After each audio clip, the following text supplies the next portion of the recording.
Police ने की लोगों से सतर्क रहने की अपील। चलिए अब खबरों का रुख कर लेते हैं। उत्तराखंड के सीएम और बीजेपी के स्टार प्रचारक पुष्कर सिंह धामी मुरैना में जनसभा करने के बाद पुंडरी पहुंचे, जहां सीएम धामी ने बीजेपी प्रत्याशी सतपाल जांबा के पक्ष में आयोजित जनसभा में प्रतिभाग किया है। आइए अब आपको सीधे लिए चलते हैं पुंडरी, जहां सीएम पुष्कर सिंह धामी विशाल जनसभा को संबोधित कर रहे हैं। वो क्षेत्र के बारे में कम सोचते हैं और जिधर सरकार बनती है या जिधर उनको अपना फायदा दिखाई देता है, जहां भी बुरा भाग ज्यादा होता है, मोल भाव ज्यादा होता है, उस तरफ चले जाते हैं। इसलिए मैं आपसे इनके लिए समर्थन मांगने आया हूं कि 5 तारीख को आप इनके चुनाव निशान कमल के फूल पर आप वोट देकर इनको विजयी बनाएंगे, विधानसभा का सदस्य बनाएंगे और आपका दिया हुआ एक एक वोट इस पूरे क्षेत्र को समृद्धि की ओर ले जाएगा, प्रगति की ओर ले जाएगा, उन्नति की ओर ले जाएगा और पूरे हरियाणा को डबल इंजन की शक्ति के साथ आगे बढ़ाने का काम करेगा। हम सभी जानते हैं मैं हरियाणा में अनेक सभाओं में जा चुका हूं और एक बात जो पहले लोग शुरुआत के दिनों में कांग्रेस के लोग बड़े भ्रम में थे, दूसरी पार्टियों के लोग बड़े भ्रम में थे कि यहां पर हमारी सरकार बनने वाली है। लेकिन मैं आपको बताऊं, मैं लगभग 10वीं सभा में आज आप सबके बीच में आया हूं और आपकी तरह ही जो ऊर्जा मुझे आप सब में दिखाई दे रही है, वो ऊर्जा मुझे पूरे हरियाणा के अंदर दिखाई दे रही है और मेरे मन में कोई संशय नहीं है। मैं आप सबके बीच में कह रहा हूं कि यहां पर डबल इंजन फिर से बनने वाला है, डबल इंजन लगने वाला है, फिर से कमल मिलने वाला है, भाजपा की सरकार बनने वाली है। और जो 10 सालों में जब लोग कहते हैं कि 10 सालों में क्या काम हुआ, 10 सालों में हरियाणा की तकदीर और तस्वीर बदलने का काम हुआ है। 10 सालों में हरियाणा अनेक क्षेत्रों में आगे गया है, बड़े बड़े राजमार्ग बने हैं, एलिवेटेड रोड बने हैं, अनेक नई योजनाएं आई हैं और साथ में माननीय प्रधानमंत्री जी के नेतृत्व में इस प्रकार से देश के अंदर एक से एक डिसीजन लिए गए, एक से एक ऐतिहासिक कार्य हुए, चाहे पूरे भारत के अंदर पूरे विश्व के अंदर भारत का मान सम्मान बढ़ाना हो, स्वाभिमान बढ़ाना हो, भारत की पहचान बढ़ानी हो, या आप दुनिया के अंदर आप 2014 से पहले की स्थिति को देखिए। 2014 से पहले मैं बात इसलिए कह रहा हूं कि हम सब लोग महाराणा प्रताप को अपना आदर्श मानते हैं, जिन्होंने घास की रोटियां खाना स्वीकार किया, लेकिन उन्होंने झुकना स्वीकार नहीं किया, मान सम्मान के साथ समझौता करना स्वीकार नहीं किया। भाई इस नीति और नीति पर चलने वाले लोग हैं। इसी प्रकार से हमारे प्रधानमंत्री मोदी जी के नेतृत्व में पूरी दुनिया के अंदर हमारा मान सम्मान बढ़ा है। 2014 से पहले भारत की पहचान एक दब्बू भारत के रूप में थी, एक पिछड़कू भारत के रूप में थी और विश्व के बड़े बड़े मंचों पर हम अपने हितों की बात भी नहीं कर पाते। Municipal post graduate college Mussoorie में छात्र संघ सम्मान समारोह और फ्रेशर पार्टी 2024 धूमधाम के साथ मनाई गई। मुख्य अतिथि बीजेपी युवा मोर्चा राष्ट्रीय उपाध्यक्ष नेहा जोशी ने दीप प्रज्वलित कर कार्यक्रम का उद्घाटन किया। इस मौके पर बीजेपी युवा मोर्चा की राष्ट्रीय उपाध्यक्ष नेहा जोशी ने कहा कि municipal post graduate college Mussoorie का एकमात्र कॉलेज है। यहां पर दूर दराज के ग्रामीण छात्र छात्राएं भी पढ़ने आते हैं। उन्होंने कहा कि छात्र संघ द्वारा कुछ मांगे रखी गई हैं, जिन्हें पूरा करने का प्रयास किया जाएगा। वहीं छात्र संघ अध्यक्ष मोहन शाही ने कहा कि कॉलेज में सांस्कृतिक कार्यक्रम और फ्रेशर पार्टी आयोजित की गई। कॉलेज की जरूरतों को लेकर एक मांग पत्र नेहा जोशी को दिया गया है। उम्मीद है कि कॉलेज की मांगों को पूरा करने का प्रयास किया जाएगा। देखिए, एमपीजी कॉलेज हमारे मसूरी का एकमात्र जो एक डिग्री कॉलेज है, इसकी एक बहुत पुरानी पहचान रही है और आज जो एक फ्रेशर्स पार्टी के माध्यम से फिर से एक बार बच्चों के बीच में आकर और जो कॉलेज की जो नीड है, जो डिमांड है, उनको समझने का भी मौका मिला। और मुझे लगता है किसी भी सामाजिक कार्यकर्ता के लिए बहुत ज़रूरी होता है कि अलग अलग वर्गों के साथ और खासकर छात्रों के साथ जुड़कर उनकी समस्याओं को समझना। तो आज कुछ मांगे छात्रों ने यहाँ पर मेरे सामने रखी हैं, जिनको मैं जो कॉम्पिटेंट अथॉरिटी हैं उन तक पहुंचाकर, और बहुत सिंपल सी मांगे हैं और मोस्टली इंफ्रास्ट्रक्चर संबंधित मांगे हैं। तो कोशिश हम करेंगे कि आने वाले समय में सरकार के माध्यम से और CSR के माध्यम से भी जो भी मसूरी FPG कॉलेज में कुछ डिमांड्स हैं, जैसे कंप्यूटर लैब की यहाँ पर जरूरत है, कुछ इंफ्रास्ट्रक्चर यहाँ पर होना है, कुछ स्पोर्ट्स फैसिलिटीज को भी बनाने की यहाँ पर जरूरत है, ताकि छात्र बहुत ज्यादा जमीन नहीं है पर एटलीस्ट इंडोर कुछ स्पोर्ट्स हैं जिनको प्रमोट किया जा सकता है। तो यहाँ के छात्र संघ के अधिकारियों से और यहाँ के प्रधानाचार्य जी से बात कर इस विषय में मेरा पूरा प्रयास रहेगा कि अगले साल जब दोबारा अगर यहाँ आने का मौका मिले तो। ऋषिकेश में आयोजित स्वच्छता और सदस्यता कार्यक्रम में बीजेपी महिला मोर्चा की राष्ट्रीय महामंत्री दीप्ति रावत और निवर्तमान महापौर अनीता मंगई ने शिरकत की। इस दौरान दोनों नेताओं ने झाड़ू लगाकर कार्यक्रम की शुरुआत की। इसके बाद संविधान निर्माता डॉक्टर भीमराव अंबेडकर की मूर्ति पर नमन करते हुए प्रतिमा को साफ किया व पुष्पमाला अर्पित की गई। इस अवसर पर दीप्ति रावत ने कहा कि स्वच्छता अपने आसपास जरूर रखनी चाहिए। हमें खुद अपने आसपास घर जितना हो सके स्वच्छता रखनी चाहिए। निवर्तमान महापौर अनीता मंगई ने कहा कि स्वच्छता हमें अपने जीवन में एक आदत की तरह बनानी चाहिए। हम रोज काम पर निकलते हैं, ऐसे ही जहां पर भी हम जाते हैं हमें स्वच्छता के प्रति हमेशा जागरूक और एक्टिव रहना चाहिए।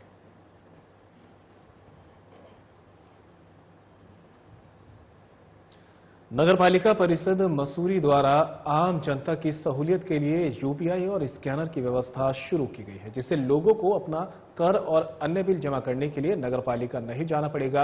इस सुविधा से वरिष्ठ नागरिकों को अपना बिल जमा करने में परेशानी का सामना नहीं करना पड़ेगा। साथ ही आम लोग भी बिना नगरपालिका जाए अपना भुगतान UPI और स्कैनर के माध्यम से कर सकते हैं।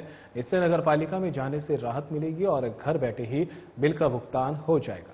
नगरपालिका के कर अधीक्षक विनय प्रताप सिंह ने बताया कि लोगों की सुविधा को देखते हुए UPI और स्कैनर की व्यवस्था की गई और आम लोगों के साथ ही वरिष्ठ नागरिकों को और महिलाओं को भी इसका लाभ मिलेगा।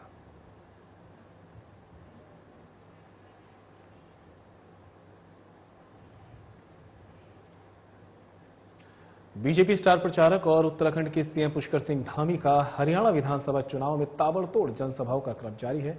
CM धामी ने फरीदाबाद में बीजेपी प्रत्याशी धनेश अदलखा के समर्थन में आयोजित जनसभा में शिरकत की है। आइए अब आपका सीधा रुख कराते हैं फरीदाबाद का, जहां CM पुष्कर सिंह धामी विशाल जनसभा को संबोधित कर रहे हैं। भाइयों बहनों, मैं आप सबके बीच में हमारे युवा प्रत्याशी जिनको निगम पार्षद के रूप में आप सब लोगों ने काम करते हुए देखा है, श्री धनेश अदलखा जी, इनके लिए ही आप सबका आशीर्वाद और समर्थन मांगने के लिए आप सबके बीच में आया हूं। और मैं आप सबसे ये प्रार्थना करता हूं कि 5 अक्टूबर को आप सभी लोग एकजुट होकर भारी संख्या में कमल का बटन दबाकर धनेश अदलखा जी को भारी मतों से विजय बनाएं। आप सभी भली भांति जानते हैं, आदरणीय प्रधानमंत्री मोदी जी के मार्गदर्शन में हरियाणा की डबल इंजन की सरकार ने अनेक कीर्तिमान विकास के क्षेत्र में स्थापित किए, समाज के क्षेत्र में स्थापित किए। आज हरियाणा विकास और समृद्धि के शिखर पर आगे बढ़ रहा है। पिछले 10 वर्षों में शिक्षा से लेकर स्वास्थ्य तक, पेयजल से लेकर कनेक्टिविटी तक हर क्षेत्र में आज हरियाणा आगे बढ़ा है। राज्य की डबल इंजन की सरकार ने अनेक काम किए, मैं उसमें बहुत विस्तार में नहीं जाना चाहूंगा। चाहे हम कुंडली मानसर पलवल एक्सप्रेस और 40 राष्ट्रीय राजमार्गों का निर्माण करने के साथ साथ हरियाणा सरकार, हरियाणा प्रदेश का जो रेलवे का बजट मात्र 300 करोड़ रुपए हुआ करता था, उस 300 करोड़ के बजट को 3000 करने का काम किसी ने किया है तो हरियाणा की डबल इंजन की सरकार ने किया है। आपके क्षेत्र में भी 1530 करोड़ रुपए की लागत से पूर्वी फरीदाबाद को पश्चिमी फरीदाबाद से जोड़ने वाली 2 परियोजनाओं को मंजूरी दी गई है। 262 करोड़ की लागत से फरीदाबाद रेलवे स्टेशन का पुनर्विकास किया जा रहा है। बड़खल में अनेक सड़कों के काम किए जा रहे हैं। स्वास्थ्य के क्षेत्र की बात करें तो हरियाणा में 1 करोड़ 19 लाख लोगों को आयुष्मान चिरायु कार्ड बने हैं। झज्जर में कैंसर संस्थान बना है। मेडिकल कॉलेजों को 9 मेडिकल कॉलेजों की स्थापना हरियाणा के अंदर डबल इंजन की 10 वर्ष की सरकार में किया गया है। इसके साथ साथ आपके फरीदाबाद को भी नए मेडिकल कॉलेज की सौगात मिली है। और ये सब विकास के आंकड़े ये झूठे नहीं है भाइयों बहनों। ये आंकड़े वो है जो हरियाणा को विकास के मार्ग पर आगे ले जाने का काम कर रहे हैं। 100% घरों में स्वच्छ जल पहुंचाने का काम किया गया है। 24 लाख गरीब परिवारों को मुफ्त कनेक्शन देने के साथ ही 50 लाख परिवारों को 500 रुपए में गैस का सिलेंडर दिया जा रहा है। इसके साथ साथ किसानों के लिए भी अनेक काम किए हैं। प्रधानमंत्री जी ने जनधन योजना, प्रधानमंत्री आवास योजना, गरीब कल्याण अन्न योजना, किसान सम्मान निधि समेत अनेक योजनाएं जो प्रदेश के जनजीवन को बेहतर बना रही हैं। भाइयों बहनों, इसी हरियाणा से हमारे प्रधानमंत्री मोदी जी ने बेटी बचाओ बेटी पढ़ाओ योजना लागू की थी और राज्य सरकार जो यहां की डबल इंजन की सरकार ने उनके प्रयासों से पहली बार हरियाणा में जो लिंगानुपात है, जो रेशियो है, वो एक रिकॉर्ड रेशियो की तरफ पहुंच गया है। जो बहुत नीचे होता था वो आज 900 पर पहुंच गया है। भाइयों बहनों, आदरणीय प्रधानमंत्री मोदी जी के मार्गदर्शन में और हमारे युवा मुख्यमंत्री नायब सिंह सैनी जी के नेतृत्व में हरियाणा विकास के शीर्ष पर आगे बढ़ रहा है। तो वहीं एक दूसरी ओर कांग्रेस पार्टी है, उनके समर्थक दल है, इंडी गठबंधन है, वो सारे के सारे फिर से हरियाणा में भ्रष्टाचार, जातिवाद, परिवारवाद और जो 2014 से पहले एक बड़ा दलदल हरियाणा का था, उसी दलदल में फिर से हरियाणा को धकेलना चाहते हैं। ये वही कांग्रेस है जिसके राज में आप सबको याद होगा सरकारी नौकरियों में पर्ची और खर्ची का सिस्टम चलता था भाइयों बहनों, जिसके कारण से हमारे अनेक युवा नौजवान भाई बहन, हमारे गरीब माता पिता के बेटे बेटियां जो योग्य होते थे, जिनके अंदर प्रतिभा होती थी, क्षमता होती थी, लेकिन उनका नंबर चयन में इसलिए नहीं आ पाता था कि वो पर्ची और खर्ची के सिस्टम में पिछड़ जाते थे। मसूरी गर्ल्स इंटर कॉलेज द्वारा 22वीं क्षेत्रीय एथलेटिक्स प्रतियोगिता का आयोजन किया गया। प्रतियोगिता में मसूरी के हिंदी माध्यम के विद्यालयों ने भाग लिया। इसके बाद छात्र छात्राओं का चयन जिला स्तरीय प्रतियोगिताओं में किया गया। इस मौके पर मुख्य अतिथि गोदावरी थापली ने कहा कि प्रतियोगिताओं का आयोजन होने से बच्चों में खेलों के प्रति रुचि बढ़ती है, उनका मानसिक और शारीरिक विकास होता है। मसूरी गर्ल्स इंटर कॉलेज की प्रधानाचार्य प्रभा थपलियाल ने कहा कि इस प्रतियोगिता में 60 खेलों का आयोजन किया जाता है। इसके लिए महीनों से बच्चे तैयारी करते हैं। उन्होंने कहा कि इस प्रतियोगिता में 300 बच्चों ने भाग लिया है। इससे बच्चों का मनोबल बढ़ता है।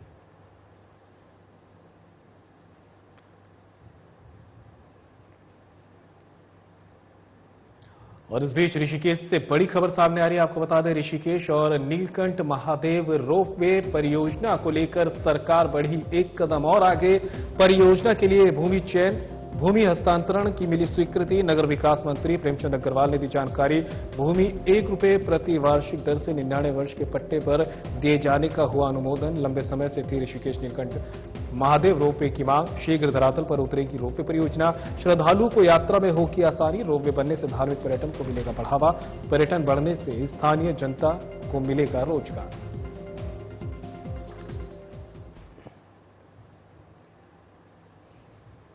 तो वहीं मुनिकीरेती थाना क्षेत्र अंतर्गत पुलिस की चेतावनी के बावजूद दुकानदार और ठेकेदार अपने कर्मचारियों का पुलिस सत्यापन करने के लिए तैयार नहीं है।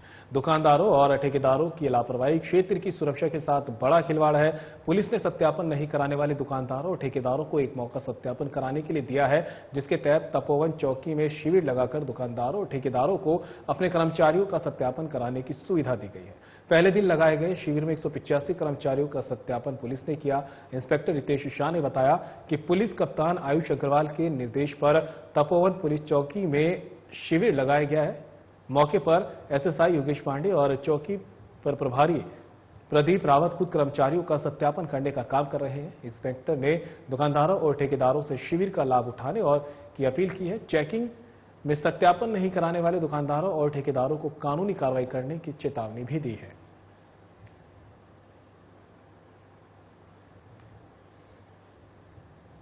उधर विदेश में बैठकर साइबर ठगी करने वाले गिरोह के कनेक्शन उत्तराखंड के मंगलोर हरिद्वार से जुड़े मिले हैं। एसटीएफ के एसएसपी नवनीत सिंह की टीम ने गृह मंत्रालय के सहयोग से विदेशी ठगों के भारतीय सहयोगी को गिरफ्तार किया है, जो विदेश में बैठे ठगों को व्हाट्सएप एक्टिवेट करने के लिए मोबाइल सिम पर आने वाले ओटीपी उपलब्ध कराता था। आरोपी के कब्जे से एसटीएफ ने 1816 मोबाइल सिम, 2 चेकबुक, 5 मोबाइल और 2 बायोमेट्रिक मशीन बरामद की है। एसटीएफ के कार्यालय में मामले का खुलासा IG law and order Nilesh Anand Bharne ने किया है। उन्होंने बताया कि पकड़ा गया आरोपी बेहद शातिर है, जो उत्तराखंड के लोगों को फर्जी योजनाओं का झांसा देकर उनके आधार कार्ड से मोबाइल सिम बाजार से खरीदता है, फिर इन मोबाइल सिमों के ओटीपी से विदेश में बैठे साइबर ठगों को व्हाट्सएप एक्टिवेट करवाता है, जिसके बाद ओटीपी मोबाइल सिम को तोड़कर फेंक दिए जाते हैं। पुलिस एसटीएफ के हाथ लगा है। इसमें एक बहुत बड़ी जो है उपलब्धि जो है उत्तराखंड पुलिस की ये है। इसमें आज एसटीएफ ने जो है मंगलोर बेस जो है एक बड़ा गैंग जो है ऑपरेट हो रहा था, जो कि विदेशों में जो है सिम कार्ड ओटीपी बेचने का कार्य करता था। ये पूरा गैंग पिछले 1 साल से यहाँ एक्टिवेट था। ये पूरे भारत में अपने आप में एक पहला ऐसा प्रकरण होगा जहाँ पर जो है इस तरीके से जो है यहाँ पर जो सिम कार्ड्स है और ओटीपी नंबर्स है, ये साउथ ईस्ट एशिया जो है, जो कंबोडिया, वियतनाम, चाइना, मलेशिया यहाँ पर जा रहे थे।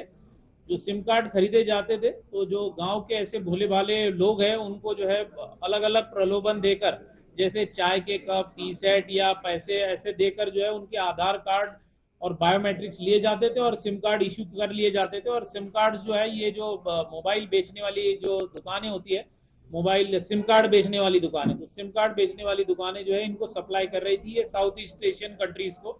और इन सारे सिम कार्ड्स के माध्यम से जो है बड़े साइबर फ्रॉड्स जो है अंजाम दिए जा रहे थे। अब तक के 35 ऐसे केस जो है भारत में इसके माध्यम से जो है वो दर्ज है, जिसमें 1 करोड़ से ज्यादा की जो है वो साइबर फ्रॉड की डकैती जो है बंगाल में है। 10 लाख से ऊपर की डकैती उत्तराखंड में भी है, गोपेश्वर में। तो 2 मामले जो है इसमें उत्तराखंड के और 35 से ज्यादा मामले जो है भारत में, जो इन सिम कार्ड्स को के माध्यम से जो है साइबर ठगी की गई। तो ये एक बहुत बड़ा मामला जो है ये उत्तराखंड पुलिस एसटीएफ ने जो है इसको क्रैक किया है। और विकासनगर से इस बीच बड़ी खबर सामने आ रही है। आपको बता दें, एसएसपी ने विकासनगर कोतवाली का निरीक्षण किया है। बड़ी खबर आप तक पहुंचा रहे हैं विकासनगर से, जहां पर एसएसपी अजय सिंह विकासनगर कोतवाली पहुंचे और निरीक्षण किया है। नए कानूनों के लागू होने के बाद बनाए गए रजिस्ट्रों और अन्य महत्वपूर्ण अभिलेखों का भी किया अवलोकन। सक्रिय अपराधियों, हिस्ट्री शीटरों और लंबित विवेचनाओं के संबंध में ली जानकारी। एसएसपी अजय सिंह के सख्त निर्देश, जनता की समस्याओं का प्राथमिकता के आधार पर करें निस्तारण। शस्त्रागार का भी किया निरीक्षण। थाने पर उपलब्ध स्थलों को रखें साफ। सप्ताह में 1 दिन सभी कर्मचारियों को दें शस्त्रों का प्रशिक्षण। नए कानूनों के अनुरूप थाने पर सभी रजिस्ट्रों को आधुनिक रूप से संभालें। विवेचनाओं को अनावश्यक रूप से न रखें लंबे। तो खबर आप तक पहुंचा रहे विकासनगर से, और तस्वीरें भी आप देख सकते हैं जहां पर एसएसपी अजय सिंह ने विकासनगर कोतवाली का निरीक्षण किया है। इस दौरान नए कानूनों के लागू होने के बाद नए रजिस्ट्रों और अन्य महत्वपूर्ण अभिलेखों का भी उन्होंने अवलोकन किया है। सक्रिय अपराधियों, हिस्ट्री शीटरों और लंबित विवेचनाओं के संबंध में जानकारी भी यहां पर पुलिस अधिकारियों कर्मचारियों से लेते नजर आए। एसएसपी अजय सिंह के सख्त निर्देश यहां पर दें। जनता की समस्याओं का प्राथमिकता के आधार पर निस्तारण करने के यहां पर निर्देश दिए गए हैं। देखिए, थाने का जो वार्षिक निरीक्षण है वो एक बार मैंडेटरी भी रहता है। उस कारण से यहाँ पर आने का पर्पज था कि थाने का निरीक्षण हो जाए। जो यहाँ के नया कानून आने के बाद जो हमारे नए नए रजिस्टर बन रहे हैं, जो दस्तावेज बन रहे हैं, जो उसका रिकॉर्ड रखना है, उनको चेक कर लिया जाए, क्योंकि नया कानून भी हमारा लागू हो चुका है। इसके साथ ही साथ जो थाने के और जो हमारा मालखाना हो चाहे जो रिकॉर्ड्स हैं, उसको भी एक बार चेक करना आवश्यक था और उसी सब को देखा गया। और रिकॉर्ड्स वगैरह नए कानून के हिसाब से रजिस्टर वगैरह सब कुछ बन चुके हैं और लगातार देखा मैंने कि अपडेट भी हो रहा है। बाकी जो हमारे हिस्ट्री शीटर नए 17 अभी हमने बनाए थे, जो एनडीपीएस में लिप्त थे, उनकी जानकारी कहाँ पर है, क्या कर रहे हैं। जो हमारे पुराने माल, जैसे देखा मैंने पीछे काफ़ी सारी गाड़ियाँ लावारिस में खड़ी हैं, जिस तरह की नीलामी होनी है, करीब 17 गाड़ियाँ हो गई थी, उनके बारे में।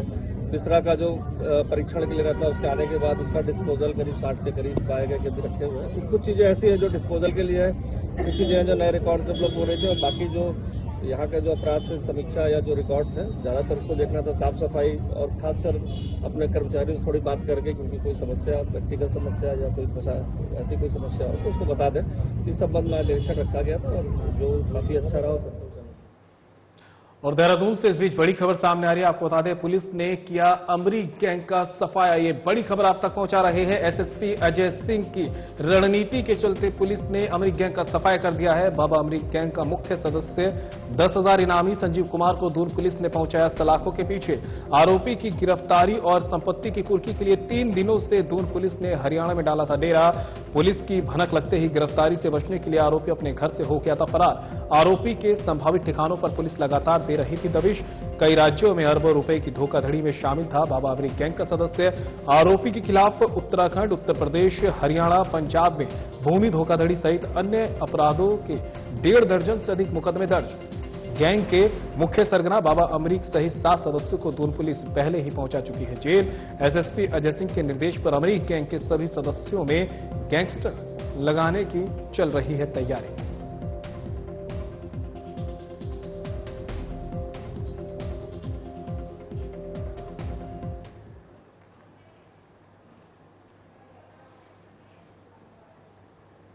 और ग्राम सभा तुनेटा में ततैया के काटने से पिता पुत्र की मौत हो गई है, जिससे पूरे गांव में शोक की लहर पैदा हो गई। बीते दिन सुंदरलाल ग्राम तुनेटा निवासी अपने पुत्र अभिषेक के साथ गाय चराने जंगल की ओर जा रहा था कि अचानक ततैया ने पिता पुत्र को काट लिया। सुंदरलाल अपने पुत्र को बचाने के लिए उसके ऊपर लेट गए, लेकिन उसके बावजूद भी दोनों पर ततैया द्वारा हमला जारी रहा, जिससे दोनों गंभीर रूप से घायल हो गए। जिसकी सूचना ग्रामीणों को मिली, जिसके बाद ग्रामीणों द्वारा पिता पुत्र को उप जिला चिकित्सालय मसूरी लाया गया, जहां पर डॉक्टरों द्वारा दोनों का उपचार किया गया, लेकिन गंभीर रूप से घायल होने के कारण दोनों की मौत हो गई। पुलिस द्वारा शवों का पंचनामा कर पोस्टमार्टम के लिए भेज दिया गया है। उप जिला चिकित्सालय के डॉक्टर के.एस. चौहान ने बताया कि ततैया द्वारा दोनों को बहुत ही बुरी तरीके से काटा गया था।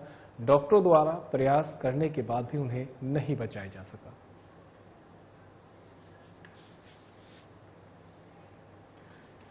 तो मसूरी से ये खबर आप तक पहुंचा रहे हैं, जहां पर ग्राम सभा तुनेटा में ततैया के काटने से पिता और पुत्र की मौत हो गई। बताया जा रहा है कि बीती दिनों सुंदरलाल ग्राम तुनेटा का रहने वाला शख्स अपने बेटे अभिषेक के साथ गाय चराने के लिए जंगल की ओर गया था। तभी इस बीच बेटे पर ततैये ने हमला कर दिया और जब ये पिता अपने बेटे को बचाने के लिए उस पर लेटा तो ततैये ने पिता को भी हमले का शिकार बना लिया और ततैयों ने इतनी बुरी तरह से इन दोनों को जख्मी किया कि इन्हें उपचार के लिए अस्पताल तो लाया गया, लेकिन इलाज के दौरान उनकी मौत हो गई, जिसके बाद घर समेत पूरे गांव में शोक की लहर दौड़ी हुई है।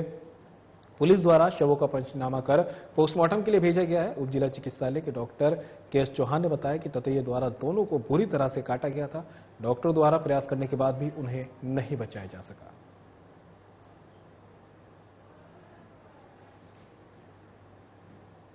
ग्राम सभा तुनेटा में ततैया के काटने से पिता और पुत्र की मौत हो गई है। बड़ी ही दर्दनाक खबर ये आप तक हम पहुंचा रहे हैं मसूरी से, जिससे पूरे गांव में शोक की लहर पैदा हो गई है।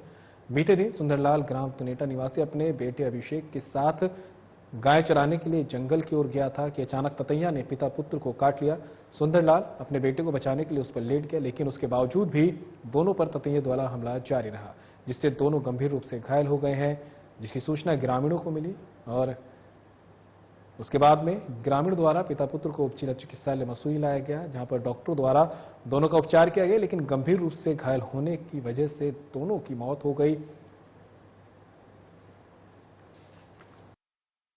बच्चा था 8 साल का और एक जो है यंग थे 47 ईयर मेल।